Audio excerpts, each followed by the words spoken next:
right, greetings everybody. Robin here from Courageous Cure. Welcome to episode 135 of Relentless. Today we're going to be joined by Jordan Woodhams and we're going to be talking about hate speech tyranny. Imagine that, hate speech tyranny. I'll see you all in a jiffy. Relentless in our fields, we hunt the hidden flaw.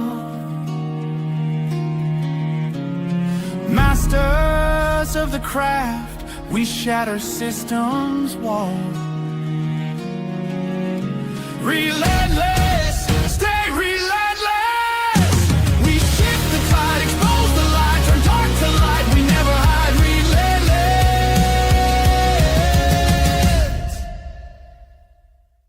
Relentless. Relentless.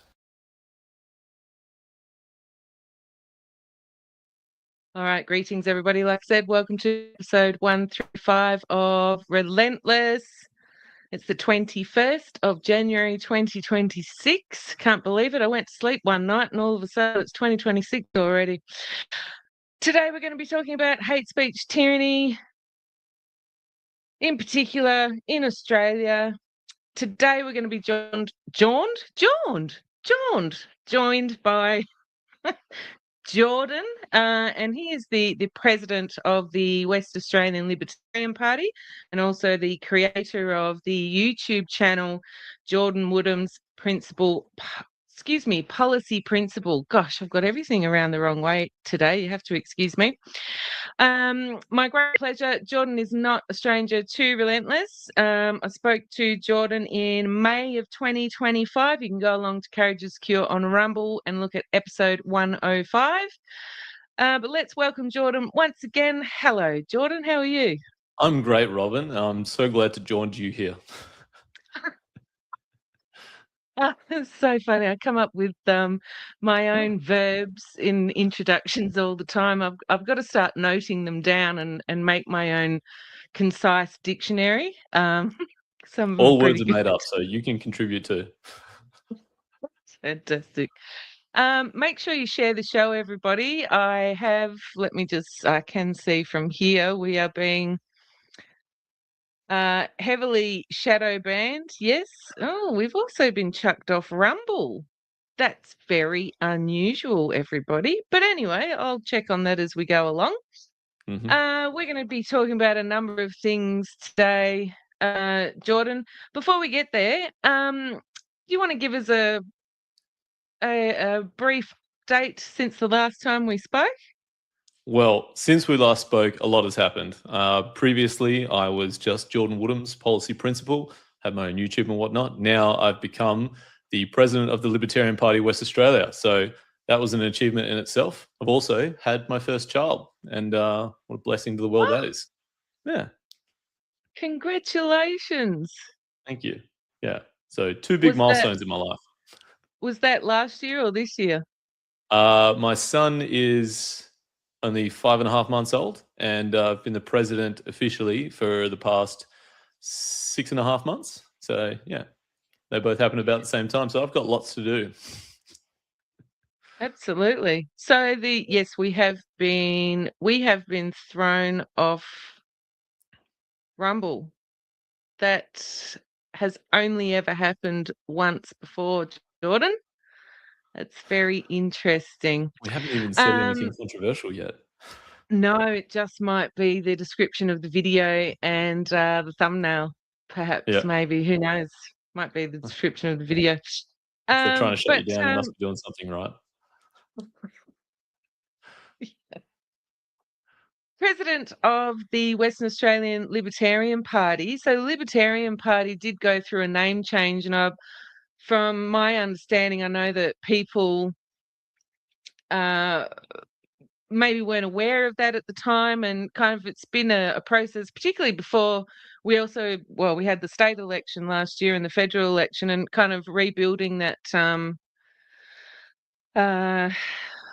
base that people make the connection that you are the same party and all those sorts of things.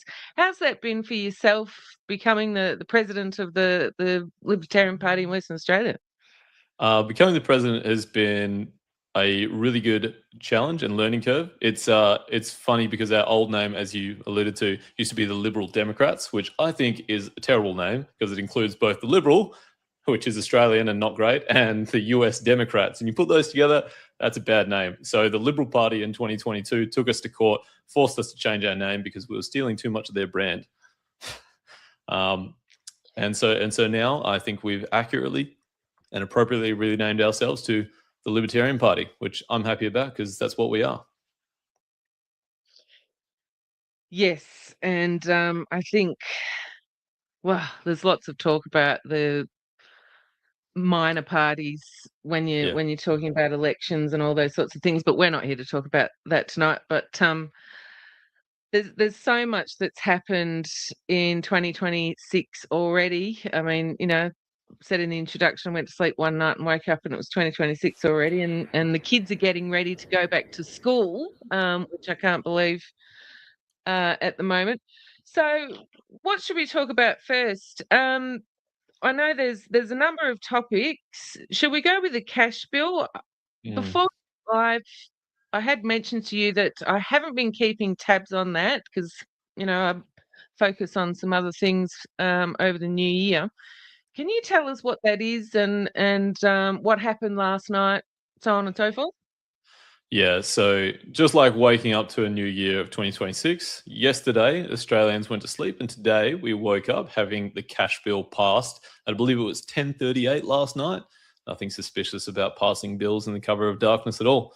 But the Labor Party under Anthony Albanese went and had a nice meeting with Susan Ley, probably coffee, tea, and biscuits, and convinced her that he would change a couple of things within the bill, and then they would pass the bill. And that's what happened last night. So today, Australians wake up and you can be guilty of a whole raft of things that you wouldn't think would be possible in Australia. We're talking guilty by association. The speech is now no longer about your intent. It's about how the other person feels. If you're a preacher of any kind, whether it be Christian, Muslim, Jewish, or just a spiritual preacher, your criminal prosecution is not 5 years like everybody else. It's 12 years, which is ridiculous because it could be the exact same speech, but just said by somebody who's, I don't know, unelected and unimportant, and yet they get a harsher crime. Pretty astounding. Wouldn't expect this. I mean, I never expected this in Australia, but here we are. It's crazy. How about Christians, for example, Christians who aren't a minister or a priest or a pastor, but are preaching the Bible on the street? Preaching the Bible on the street, that's definitely cause for arrest these days. We've seen it in the UK, and now under these new laws, you could be charged. So I'll give you a hypothetical example, which I've run through Grok and ChatGPT and all the others, and also just run the thought experiment by reading the bill myself. If I was to go and speak with my local pastor, never met him before, hypothetically, if I went and spoke with him for a day, had a coffee, and then 6 months later he was in church and he said, "Only men can be women," a crazy statement, I know. That could be considered hate speech under these new laws, or rather will be considered hate speech under our Hate Crimes Act. And I could be found guilty of association, even though in this hypothetical I've only met the man once, had a coffee with him. And further to that, the burden of proof is also shifted onto me. So previously in Western societies, we used to have this thing called innocent until proven guilty. Now, under this bill, the cash bill, the burden of proof, and it's explicitly stated in there, the burden of proof is reversed onto you. So if the government accuses you of being associated with someone, you now have the legal obligation to disprove that claim. Well, good luck disproving a negative. I mean, I could accuse you of being a unicorn. What is your defense for trying to prove that you're not a unicorn? It's nuts. I'm just going to pick something up off the floor. Hold on a sec. Yeah, sure. I'm so sorry. The reason why I've kind of been watching from afar with this, combating anti-Semitism and all the rest of it, is because I covered quite extensively back in 2024 when we had the digital ID bill, the mis and disinformation bill, and also the under 16-year-old bill all going through at the same time, or trying, government trying to push for all these three bills at the same time. And, of course, I watched that, reported on that, and ultimately, if people cast their memory back, hello, Colin, and people are saying they can see me on Rumble. Thank you. I don't know what's happening here. They're telling me terrible things, so I'm glad you can all see us. Fantastic. I watched that. And through that whole process of those three bills basically being bundled together, and it was over a space of a number of months that all of these things were being talked about, House of Reps and then the Senate and all these sorts of things. When the mis and disinformation bill didn't go through the Senate, when was it? I think it was November 2024. They said that they were not proceeding and they'd shelved it because of opposition from the coalition and the crossbench, and everybody was clapping and cheering. And I'm looking around, going, "Hang on, we've just had the digital ID bill go through, and no one was talking about the under 16-year-old bill at the exact same time, and that passed the Senate on the 29th of November, that around the same time that everybody got so excited because the MAD bill didn't go through."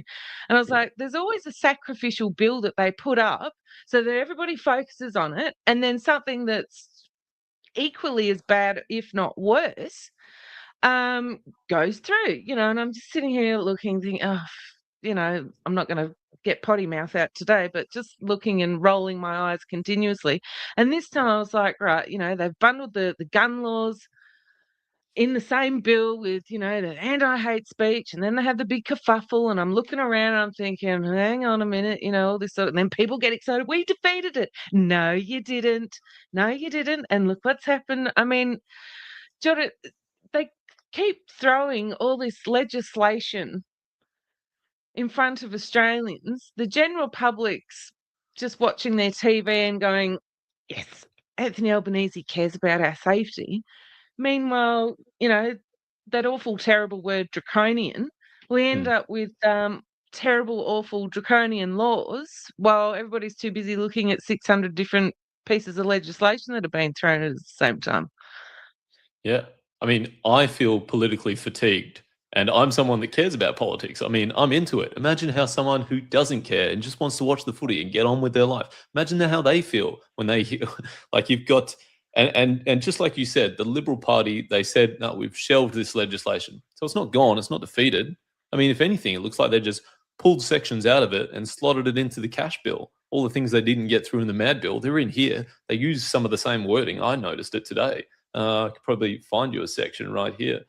And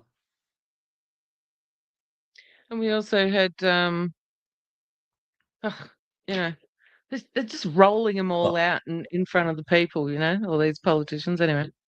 So this section here says within the Criminal Code 80.2H, it says offend, insult, humiliate, or intimidate. So those are 4 things that you can do to get yourself charged. Well, those 4 words, that exact same sentence, was in the MAD bill. It was in the mis and disinformation bill, those 4 things, right? It's in the Hate Crimes Act, which we've already got, and that's passed. So they shelve it. It's sitting right there. How did they generate this law so quickly? Because they already had it ready to go. So all those things there, different ways of insulting and offending people, that comes down to people's feelings, right? 2 + 2 equals bananas. Your feelings matter and facts don't. Yeah. Oh my God.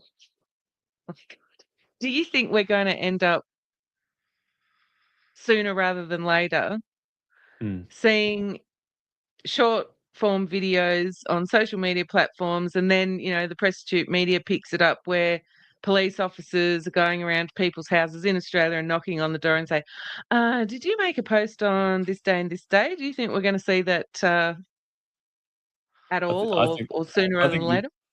I think the Australian police force might as well just call up our UK counterparts and invite them over to enforce their laws over here. I mean, I've seen my first video where what has been happening in the UK has started to happen here in Australia, and it's crazy to see a police officer rock up for words you put on the internet. Unbelievable! It is Stalinistic. People are going to look back at this time and be like, "What did you do? How did you guys go through this craziness a second time?" I mean, my personal solution for all of these bills, the MAD bill, hate crimes, the cash bill, I personally, and it's a personal goal, and it also happens to be conveniently a political goal of the Libertarian Party, is to get a Bill of Rights enshrined in the Australian Constitution and to have that First Amendment be a carbon copy of the US First Amendment with, one amendment, change the word Congress to Parliament for obvious reasons. That's a personal goal, and I thought I was going to have to set that as I had set it as a long-term, lifetime, 20-year goal. But after seeing this come out today, I just didn't think we'd be here in 2026, and I might need to start working on that goal a little bit harder. And I think that if we had free speech protections, laws like this couldn't be passed. I was just having a look at your YouTube channel, and congratulations on your second most recent video. I've seen you've got over 60,000 views on that, and you're talking about, I'll tell everybody the title of the video. Actually, it's called "Australia Stood Up Yesterday and the Media Can't Spin." That was I think it was the March for Australia that they was had. it March for Australia or the other one? Anyway, yeah. where the left came out and were hurling rocks at the police officer, and the police officer got up in front of the cameras at a press conference and dumped that cardboard box full of rocks on the stage. That video's got over 60,000 views there, so congratulations on that. Thank you very much. But your most recent video, and I will play a little bit of it in a sec, but you further on in the video, you do talk about why free speech needs to be explicitly protected. You just mentioned working on a constitution, explicitly protecting it in law. Why is that so important in Australia? Because we've gotten this far without it, Jordan. Why do we need to do that? I think it is foolish and yet fortunate that we've made it this far without any free speech protections. So I don't want to codify our protections in law, because law gets changed by Parliament. The Constitution governs how Parliament shall govern. I actually want to do what the United States did when it comes to free speech and set the boundaries such that speech is beyond the legislative powers of the government. So the US First Amendment says, Congress shall pass no law restricting, prohibiting the free exercise of religion, or respecting an establishment of religion, or prohibiting the free exercise thereof, or abridging the freedom of speech or of the press, or the right of the people to peaceably to assemble and to petition the government for a redress of grievances, right? So what it does there's 5 really important words, which is Congress shall make no law, right? That is how you protect free speech. That's how the US founding fathers did it. They put it beyond the purview of the government. So the government can't write laws regulating speech. And that's what our government has done here. So I don't want to pass a law because our politicians can change a law. I want to pass a constitutional amendment that says our government can't pass a law. That's my solution to all this. Just going to play devil's advocate, because during the rollout of, the oldie Britney Spears, during the mandates, the Constitution didn't protect any of us. So I know I'm not the only one who has lost faith in the Constitution that we have. Yes. What would you say to that? It's a fair critique. The benefit of having it enshrined in the Constitution, or of having any rights protected under the Constitution, is that, yes, they will be violated. I can promise you that, because governments will do that. They'll always seek to, use their power. You'll have bad faith actors. The benefit is that you can then go and sue the government, redress your grievances. Whereas if you don't have these protections, if you just rely on the implicit right that Australians have been relying on, you've got no cause for redress. It's only implied. How are you going to sue the government for violating your rights if you don't have any, or you don't have any legally recognized rights? So yes, I promise you people out there that if we have these protections, they will be violated. Your rights will get violated. The benefit of having them codified is that you can then afterwards go and redress it. That's the best you can do. Hello, people of power. Yes, but I'm going to say but. No, You that's all need, you right. need to have very deep pockets when you want to go and do that, You don't do. you?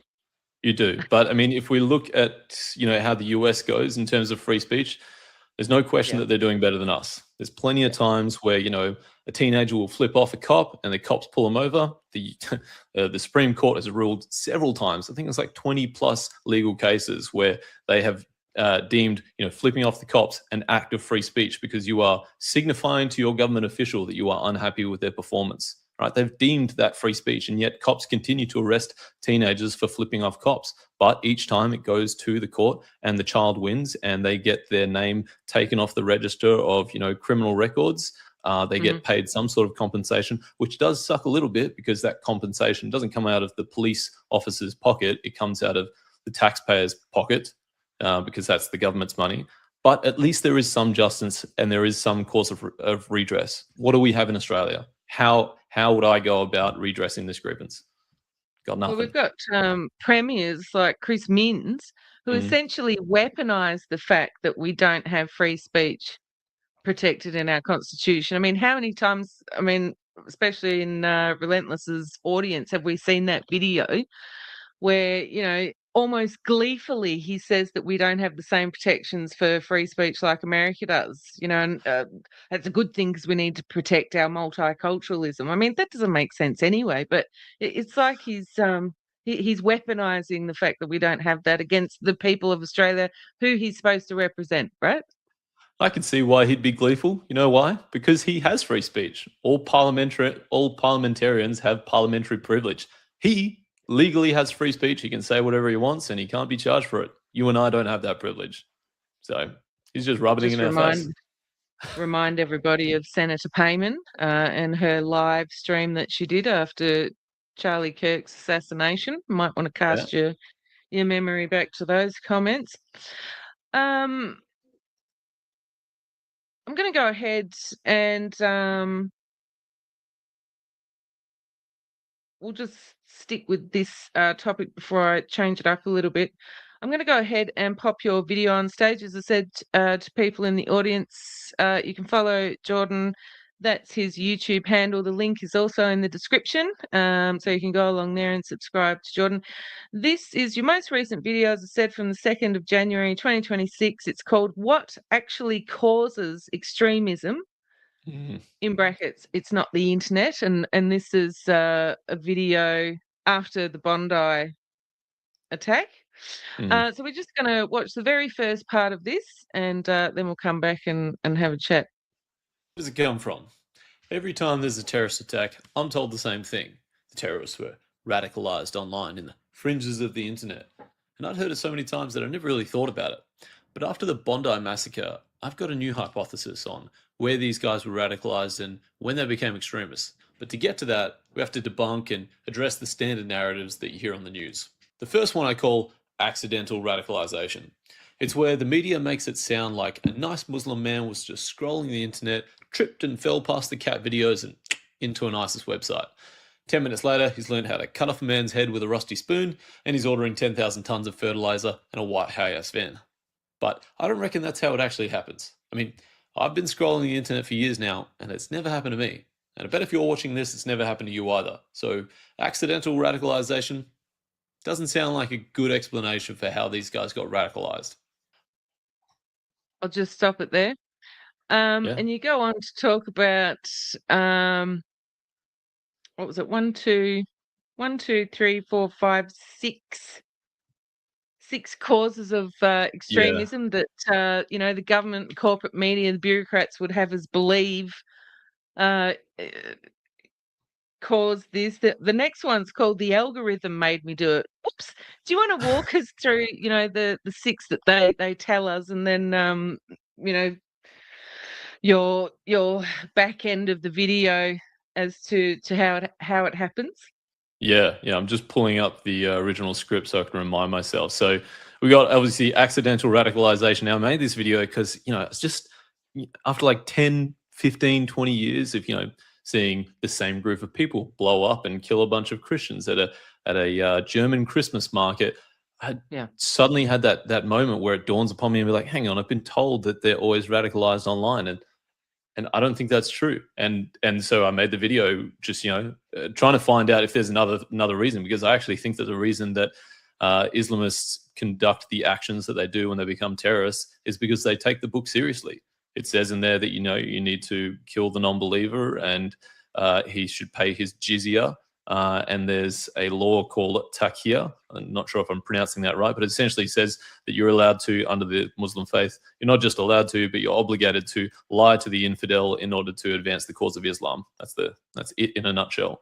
So when they say, no, we're not terrorists, well, I mean, is that takir, or they say, or are they being sincere? Now, that's not to say that all Islamists are terrorists. That's a ridiculous statement. Obviously, we can't justify, treating a whole bunch of people by the actions of a few, which I wish our politicians would extend to firearms owners. It seems like they're quite happy to come out and say, not all Muslims are terrorists because of the actions of a few, but all gun owners are going to be punished because of the actions of a few. I just wish they'd be consistent across them. So there's the accidental radicalization, which I think is bunk. The algorithm made me do it. Essentially, the concept is, just like I said there, people scroll the internet and suddenly they become terrorists. It's never happened to me. I think I'm a pretty standard person. I browse the internet. It just doesn't happen. You don't fall into an ISIS website. You have to go looking for it. They're all monitored and shut down. The next one is marginalization theory. So this is the idea that, and it doesn't just apply to Islamists. The idea is that, a fringe sect of the society is radicalized because they've been pushed to the fringes. They're oppressed. However, when it comes to Islam, Muslims, when they get here, are given housing, they're given money, they're given teaching if they don't know English until they get a job. So they're well supported, and they make up a significant portion of the middle class. These people were not poor. Like the two guys that conducted the Bondi massacre, they rented out an Airbnb for 2 weeks. I mean, I can't do that. So No. they're not exactly living in poverty and oppressed in the world's most welcoming and open multicultural society that our government constantly brags about. I mean, in what way are they oppressed? The next one is mental illness theory, and this one is the most convenient for the government, and I hate this one the most probably because it essentially removes the concept of ideology entirely and focuses on the mental health. But these guys weren't mentally ill, and lots of mentally ill people, like the depressed, don't go out and kill a bunch of Jews. Why did these people kill Jews? They were ideologically motivated. And yet throughout all of the examples that I go through, there's another two, which is grooming theory, the idea that people are, found by a groomer. But again, it tries to ignore ideology. But for grooming theory to be applicable, the ideology has to already exist. And the last one is identity crisis. Oh, sorry, there's two more. Identity crisis. But most people just buy a sports car when they have an identity crisis. They don't go kill a bunch of Jews. And finally, foreign policy blowback. This one's close to my heart because once upon a time I was in the army. So the idea is that people who have been bombed come over to Western countries. They want to seek vengeance, and therefore they conduct these attacks. But that doesn't explain why they've got an ISIS flag in the car. It doesn't explain why they are professing Islam at a high level. One of these guys was a religious scholar. It doesn't explain why they went out to kill Jews. If I was pissed off at the government, I'd go and take it out on the government. I wouldn't go target a small sect of society. So I just find all the explanations try to avoid one thing, which is ideology. And for that reason, I find it all to be a bit bullshit. Well, when you just mentioned the grooming theory, I can't help but think about, was it Senate estimates when the AFP was questioned about grooming an autistic boy? Grooming the autistic boy? I don't know about this one. Can you tell me about it? Oh, really? No. I wish I had have asked you about it before we went live. I would have got the video up. The AFP essentially were, people can correct me in the comments if I'm wrong, online, and came across a teenager, 13, 14-year-old from memory, and he already had some sort of ideology behind him, but the AFP, similar to the kind of thing that they do with paedophiles, they'll you can't say set them up because they don't do that, right? That doesn't happen. But they'll talk to them and yeah. I don't have to, I have to choose my words carefully? Is it But entrapment? kind of, yeah. But Yeah. they were talking in Senate estimates about how the AFP had radicalized a 14-year-old with autism. And then until that came out, he was being prosecuted when, if the AFP hadn't have done what they'd done, the young boy wouldn't have been in the situation that he had been in. I mean, oh God, people can make excuses for the police, but that just came top of mind when you talked about grooming Well, theory. that reminds me of a funny story that happened in the US where they had a similar situation where there was 17 people in a chat group, and they were all plotting to go and kidnap a senator. I forget the important the minor details, but the punchline is that it turned out because they're all trying to find someone who's willing to kidnap a senator. 15 of the people were government officials, FBI, CIA. There was only 2 people in that 17-person chat group that were civilians who wanted to kidnap a senator. So they all rock up. It's like the Spider-Man meme. They're all pointing at each other with guns, trying to figure out who to arrest. Unbelievable. That's Yeah. like what's that? Got a lot of A spare murder time. mystery night. That there's a whole bunch of actors there, and and everyone's trying to figure, and they're all oh God, yeah. Oh yeah, Anyway, knives out. They're all trying to figure out who done it, and it was them all unbelievable. along. Yeah. So look, the problem with all these different narratives for dismissing why the 2 Bondi shooters did what they did is that it avoids ideology, and if we don't diagnose the problem properly, we won't find the cure. Mhm. Right.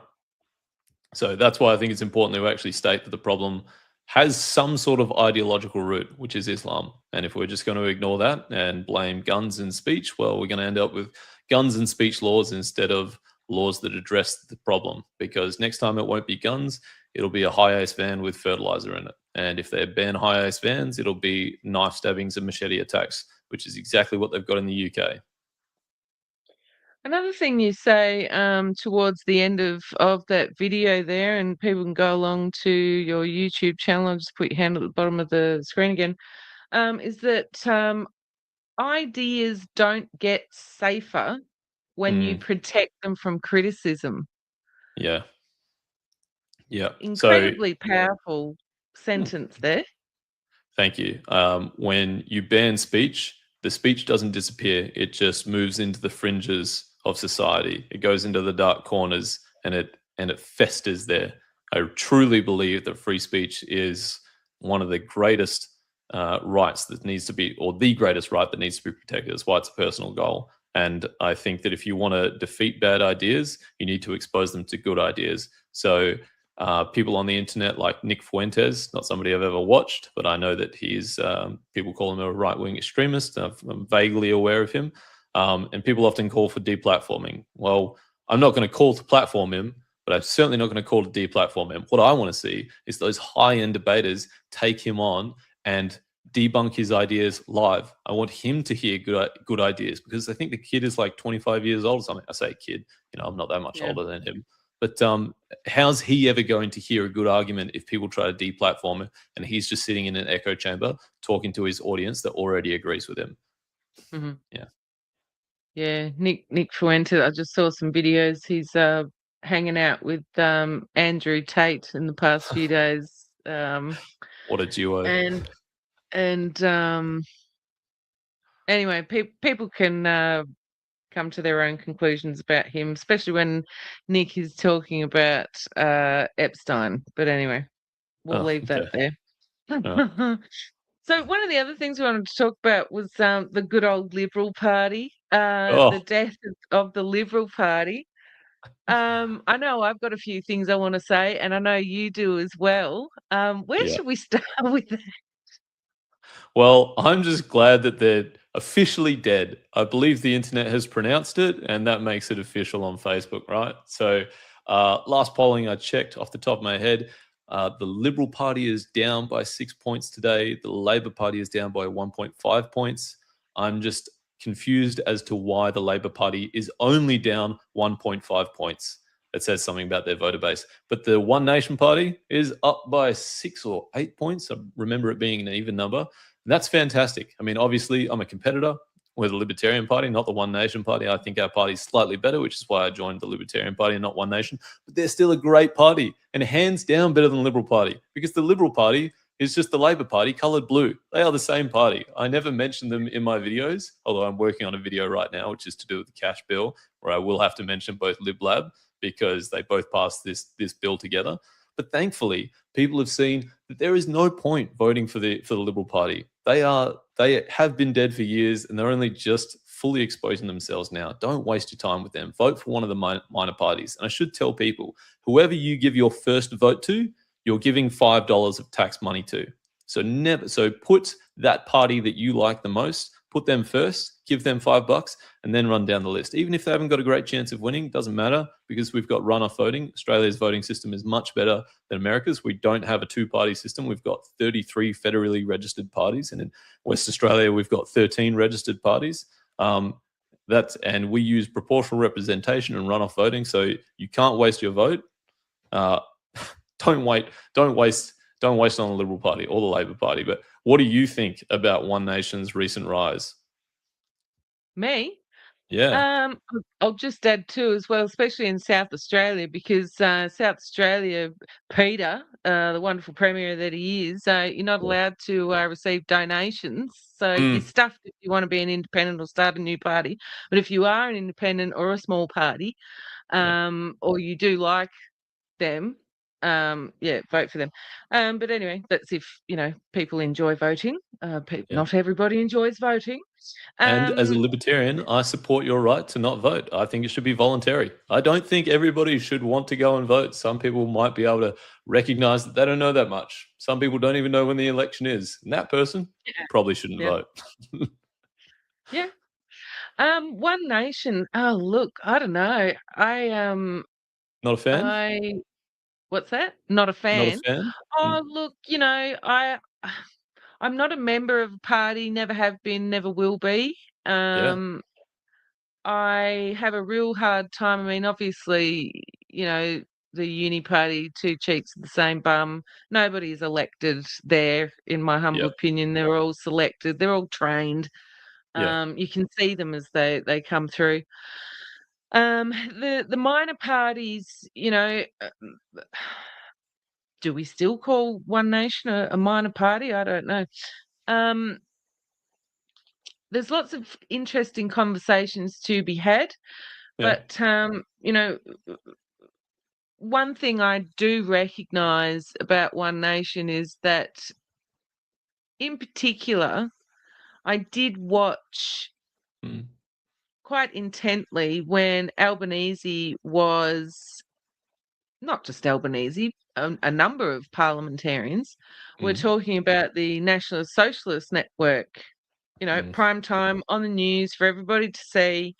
And then we had violence at rallies, we had the machete attacks, we had the crime rate increasing, people just getting utterly sick and tired, and increasingly observed people going, okay, well, if the government is saying that the NSN, despite their growing numbers, and I'm not a fan of them either, if they're the bad people, right? Because let's remember, Albo tells everybody what to think, and so do all the other parliamentarians.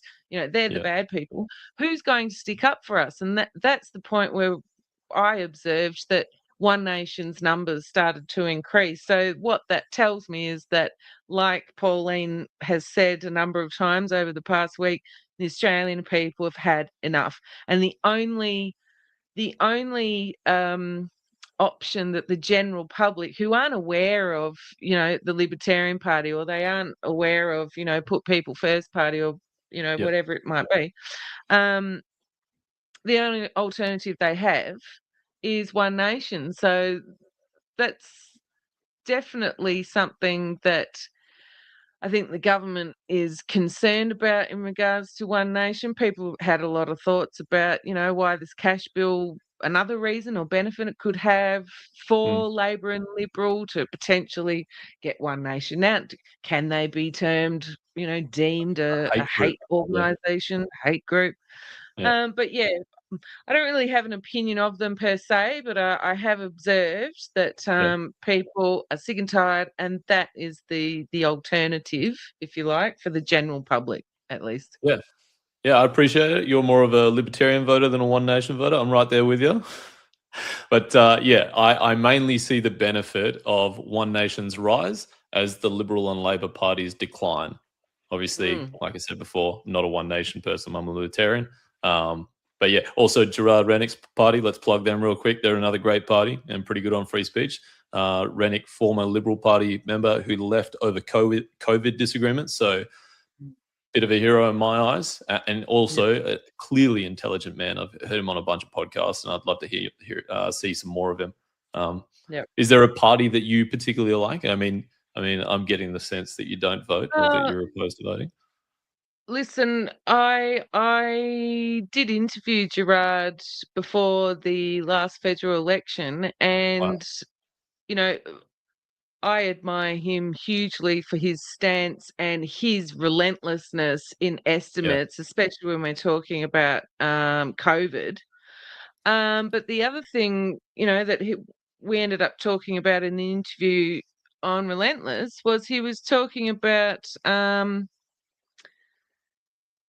rental agencies, and the money laundering that goes on with rental, and that was a whistleblower moment essentially for every single Australian, and he is not afraid to tell people what he knows, what's going on, how everyday Australians are being rorted, and I really appreciate that from Gerard, because unless shining a light on the truth, I think that's part of my new intro. Unless we do that, and we need brave people like Gerard to do that. And also John, I mean, is it the digital project, Australian Digital Project? Oh yeah, John Ruddock's Digital Yeah, Freedom Project. Yeah, so Digital John Freedom Ruddock, the New Project. South Wales Libertarian Party MP. He straight after the Digital ID Act rolled out, he launched the Project Freedom, Project Digital Freedom, and so you can go and sign up to his thing whenever you want, and try to secure digital, or basically they're trying to overturn the digital ID laws, and they're using two young teenagers who are 16 and technically not allowed on the internet. They're using them, or not using them, doesn't sound quite right. Those two guys are the test case to try to push these laws and get them overturned on a constitutional basis.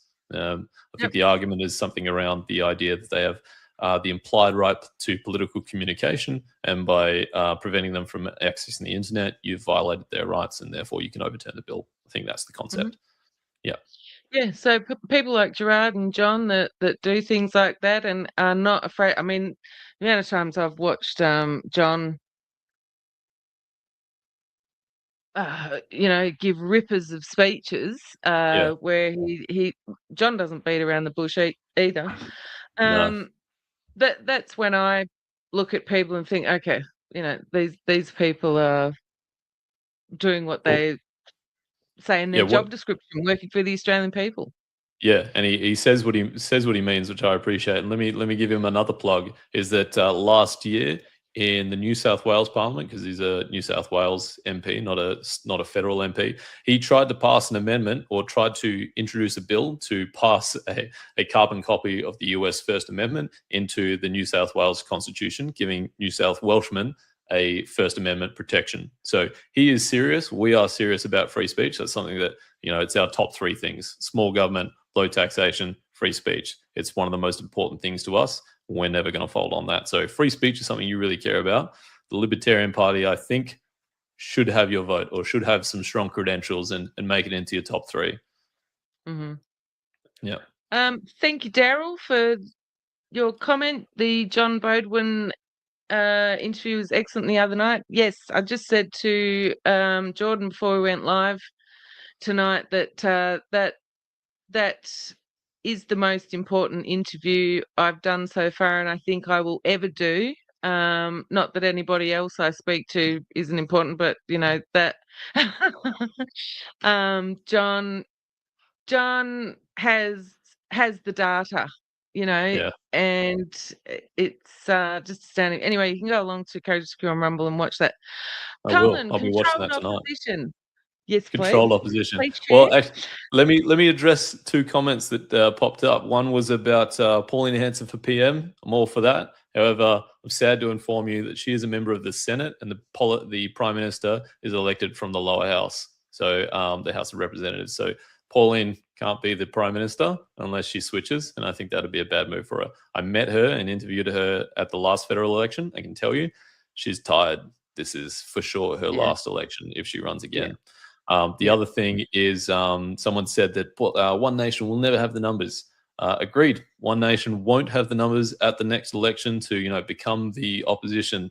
I don't think that they're going to dethrone and de-seat the Liberal Party at the next election outright, but you don't need them to. You just need a large enough crossbench that bullshit bills like the cash bill can't get passed because the Greens voted against huge sections of it. David Pocock voted against it.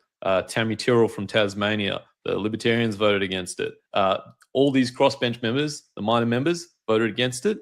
And if it was quite a few of the Liberal Party members voted against it, it's only because Liberal and Labor teamed up. If you've got a big enough crossbench, you don't need One Nation to win the entire other half, the other 50% of the lower House of Representatives. You just need a big old crossbench, and then bullshit like this won't pass. Yep. And controlled opposition. Well, I'm with you on that one. I think that the Liberal Party and Labor Party is just one party, two cheeks of the same bum. What about because we I touched briefly on the Liberal Party. What about Andrew Hastings? A lot of people have very strong opinions about this and what's happened, and other people, which I'm surprised, like, don't be so hard on him. Where do you stand, Jordan? I'm not going to cut that guy any slack. He was in the army. He was in the SAS. He should have some courage. He should be relentless. He should have some integrity. All right. Integrity is doing the right thing when nobody's watching. And everybody was watching, and he still voted for this bill. I saw so many people be like, yeah, Andrew Hastie for the next PM. He should take Susan Lee's seat. And there's no way Susan Lee makes it to the next election. I actually do think that Andrew Hastie has a good chance at taking that spot and running for PM at the next election. But no chance will he be in my. It's for me. It's Greens, Labor, Liberal. I put Liberal Party right down there, and Andrew Hastie. I'm not going to cut him any slack. He's a part of that cohort. He's voted for some terrible bills, and I don't think he's got any integrity because he said he was going to vote against this, and he voted for it. What else am I meant to make of that? Well, the other Liberal Party person I wanted to talk about, usually I have his picture here, but I don't, is Basil Zemplis. Now, he's a Western Australian. A million moons ago, he was an AFL commentator for Channel 7, if I'm not mistaken. And then he was the mayor of the Perth City Council. Now is he still the opposition leader for the Liberal Party? Technically, in West WA? Australia, yeah, the Liberal Party is now the opposition, I guess, after the last election, even though they got dethroned from 2022 to 2025, and the Nationals were the opposition in West Australia. But Basil Zemplis is a classic case of fame having gone to his head. His ego is out of control, thinking that I don't know that he has any place in politics. What, AFL superstar? So what? What have you studied? Have you studied economics? What's your credentials? I mean, not that we should go off credentials, but yeah, that he was at the real rights rally on the weekend, and the vice president Kieran Courtney was at that as well and watched him get up and do his speech. And Kieran told me he gets up, he's in front of the camera, staring straight down the barrel, not looking at the fishermen who are out there who actually turned up to see him speak. And what's he talk about? Not fishing rights that everyone's there complaining about. Tobacco wars. Why is he talking about that? Because he's looking straight down the barrel of the camera and he knows that that's the 7 o'clock 60-second clip that's going to be played. He starts to get booed by the crowd, and then he's done with his talking point, steps away from the camera, and then addresses the crowd and starts to get on topic and talking about fishing rights. The guy is full of shit. I wouldn't trust him as far as I could throw him. What a disgrace for people watching in the eastern states. The rally on the weekend, the convoy, from south to north as well, was about the demersal fishing ban here in Western Australia. Parts of the coast, and I've interviewed fishermen just a couple of weeks ago about this. They've banned the Labor Cook government have banned fishing in those areas. So of course, generational fishermen are now out of business. It's affecting, bait and tackle places, fish and chip shops, fresh fish, family-run businesses. It's just widespread. And every time I do a quick checkup, every day to see what's going on with the different social media pages of, fishermen, so on and so forth. I always see Basil Zemplis there behind the fish, lurking around. He's like one of those sidlers that gets up there and he's, hanging, seeing if he can get his, 60 seconds to say something while the camera's there. And your story, well, I believe you. Yeah, doesn't it Yeah. just speak to the political theatre that he's engaged in? One message for 6 o'clock news and one message for the people in front of him. They're so full of it, and it just continues Labor's war on the weekend. And I think that's a national slogan, but they're bang on. And there's another political organisation which is ARC, the Australian Rights Coalition, and they've got 5 Fs, which is firearms, fishing, forestry, 4-wheel driving, and I always forget the 4th one, but there's 5 Fs. Fishing. I mean, they've banned fishing. They've banned fun. Wait, give it a couple of weeks, they'll come out with a bill to try to ban 4-wheel driving. They've already gone after firearms. That one's well and truly underway. If there's something fun that you want to do, Labor wants to ban it. Absolutely. Yeah, it's well, I don't need to reinvent the wheel, do I? Jane's just said it here, taking food sources from the people. How nice. I mean, I've spoken about this before with Catherine Austin Fitz and, the manufactured food supply shortage, or, kinks in the chain, if you like. It's not because of this or because of that. I would suggest it is manufactured. And, not only is this fishing ban part of that, but, speaking to the marine specialists and the fishermen and so on and so forth, looking at the plans that they have for offshore wind turbines and the vessels that they've got out there at the moment surveying the ocean, the unmanned vessels, by the way, nothing to see here. It's all a bit sus. That's all I would say. Well, I have heard some conspiratorial talk. Actually, that's probably even too harsh. I don't even think that's the right word. I've just heard some people saying, and I gotta say I believe it, that when Labor sent out boats to go in and inspect, whether there was fish stocks in an area, probably sent those boats out to the Gibson Desert, see if there was any fish. Of course, there's no fish. I'm being facetious, but they went and checked in a place where there's no corals, and of course they found no fish, and therefore, if there's no fish, they can justify banning any fishing. And conveniently, where do they want to put the wind turbine? Well, where there's no fish. They've already confirmed there's no fish. No problem putting a wind turbine there. Don't worry about the whales or sharks that transit through the area or the fish that actually exist in the area. Doesn't that all line up nicely for the government? Convenient. Yep. That's right. Exactly. How's the Libertarian Party on environmental issues? And obviously, this isn't just isolated to Western Australia, onshore, offshore wind turbines, solar farms, so on and so forth. How's the Libertarian Party with these kind of pressing matters where they want to do these types of things? Well, obviously, I think that we've got great policies when it comes to energy. So when it comes to like wind turbines or offshore wind turbines or nuclear, whatever it is, our policy prescription is no bans, no subsidies. We don't want to see any coal-fired power plant getting a tax break. We don't want to see wind turbines getting your tax dollars for free. Maybe you don't support that. Maybe you don't think that that's a good idea. We don't think your money should be taken from you and given to an organisation that you're opposed to. And when it comes to nuclear, we don't think the government should run it. but we think that the ban should be lifted. Let's investigate this and see if it's a good idea. If you're a true believer in climate change, then you should be all for nuclear because it is the lowest CO2 emissions energy production source that you can create, so far as I understand. And it is that humility where I'm willing to say, I don't know everything, which is why we take the position of no bans, no subsidies.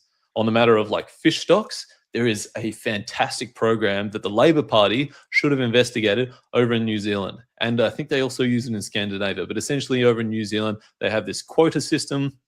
And if you study economics or microeconomics, you can learn, there's 3 ways that the government can manage environmental problems like this, which is private property rights, taxes, which I'm not a huge fan of being a libertarian, and also quotas and stocks. I think that we should basically just go and take New Zealand's fish program that they've got over there, because their fish stocks have gone up over the past 20 years using this system, and it's completely in line with incentives and economics as we understand it. And the ACT Deputy Prime Minister, I'm going to forget his name right now, but he's a part of the ACT Party, and that's the Libertarian Party over in New Zealand. So I'll plug us yet again. Rex's comment is the climate never changes unless you're playing with it. I was just talking with somebody today. I actually took some time off, if you like, and went and had a coffee with a bunch of wonderful friends, and we were talking about that. Funny that, gosh, Well, that makes me think about how long it takes before conspiracy theories turn into conspiracy facts. 5-10 years ago, someone was telling me, China's got cloud seeding and they're able to manipulate the weather, and I was dismissing it out of hand. But of course, turns out that's a real thing, and it has been for more than 10 years. Yet another conspiracy theory, conspiracy fact. That's right. Rex, that's right. Incentives is blackmail. I've spoken a number of times to our Alex, our wind turbine whistleblower, and she explains about the incentives, if you like. Jordan, we are at the start of a new year. I can only assume, is it 2 years until the next election? Things about 2.5, yeah. Things will get even busier very quickly, especially when you are involved with politics. For anybody that just joined us or a little bit late, Jordan is the president of the Libertarian Party here in Western Australia. Just coming up to the end of the show, can you tell us what, the near future in the next 2 years looks like in the run-up to the next election? Oh, the next 2 years? Do you think that we'll have to put up with Albo for another 2 years, or will we get another actor? Okay, well, you can answer that too. Oh, I mean, I probably prefer him because my impression of Anthony Albanese is not too bad. So I'd rather just stick with him, because the next guy will be just the same, believe all the same things and do all the same stuff as Anthony Albanese. So no point changing him. He's already got a damaged reputation. I don't want to have to convince a bunch of people that the next guy is just the same as the last. But for the next 2.5 years, my party, the Libertarian Party, will just be going hard on the Liberal Labor coalition, the uni party, trying to convince everyone, or trying to highlight to everyone that they are the same party, and there is no point voting for either of them. They are both bad for you. Come the next election, I expect the Labor Party will try to pull the exact same trick that they played at the last election, which is to buy your vote using your own money. 20% off your HEX debt is just a bribe. And anybody that took it, I hold nothing against you. You're just getting your own tax money back, but that you've just been lobbied in the same way that you complain politicians get lobbied. Politicians take money from big old donors in order to vote a certain way on a bill. Well, you just took a whole bunch of money from the government to vote a certain way on the election. Okay, so I think that the Labor government is going to do that, and it is to our own detriment that we fall for the same trick twice. Something about getting fooled once and getting fooled twice and getting fooled a third time. Anyway, I've never voted for them, so you can't call me a fool on that particular issue. I do wonder, because I don't know. I'm sort of placing bets with myself because I keep seeing avenues where they're trying to give Julie Inman Grant an out, and also Annika Wells. Mm. Maybe they'll keep her. But Anthony Albanese, I don't know. You just get those signals sometime where they Jacinta Allen. They make them look so bad on purpose. You think they've got to. They want to get rid of her, so they've got to shift the public perception that even the general public think that they're useless, hopeless, really terrible leaders. But well done to the party for getting rid of a useless person. They can maintain, their voter base. But I think, maybe Jacinta, maybe they're getting ready to get rid of her. I don't know. Well, I mean, that's the perfect example of why it's pointless to replace Dan Andrews, because Jacinta Allen, same person, same beliefs. I mean, but hey, on the Julian Munn Grant thing, maybe we should give her an out. We should give her an out all the way back to America, where she came from, where the US Congress is trying to try her for free speech violations. I'm okay with that. I'm okay with that too. Definitely okay with that. Thank you very much for joining me, Jordan. It's been great to catch up with you again. For people who joined us a little bit late or skipping through the replay, you can go along to Courage is Secure and look for episode 105. That's the first interview I did with Jordan. If you want to check that out, and also make sure you go along to YouTube and type in Jordan Woodhams Policy Principle, and the link is also in the description for everybody.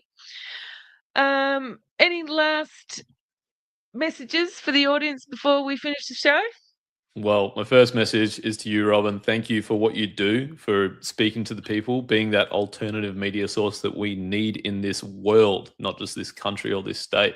So thank you for having me on, and thank you for having smaller voices on and talking, having real conversations. So first, thank you to you. Thank you to anybody else that tuned in. And if you want to chat to me or watch any of my videos, but I guess specifically if you want to chat to me, go to the Libertarian website. You can find my email there, and you can email me and it'll come. I haven't got some lackey that answers these. If you get a reply, it's coming directly from me, and I've got time for you. So consider joining a smaller party. It doesn't have to be mine.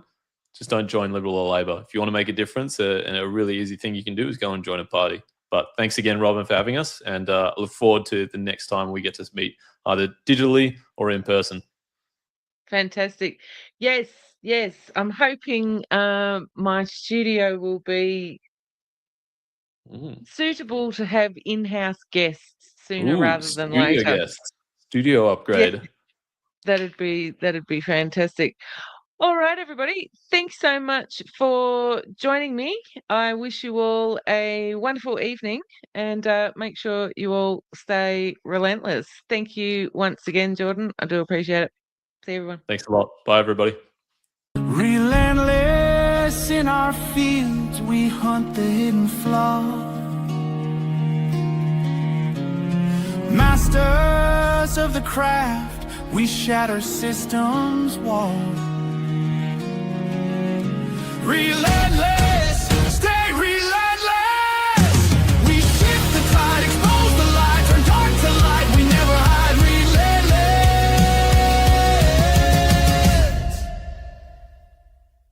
Relentless. Relentless.